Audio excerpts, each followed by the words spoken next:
Hey guys, welcome back to another quick how-to. So today I'll be teaching you on how to unblock someone on Instagram using PC or laptop.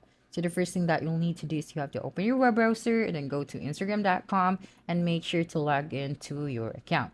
So now that you're here, all you have to do is to click on the more option at the bottom left corner of your screen and then select settings.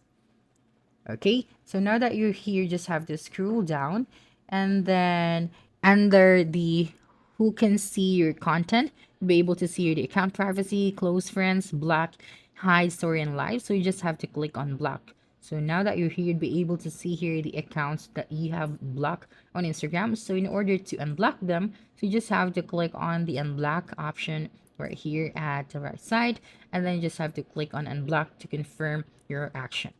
Okay, so that's it.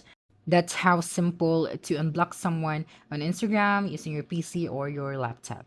So that's a wrap. Don't forget to like, subscribe, and hit the notification bell for more quick how to videos next time. Adios.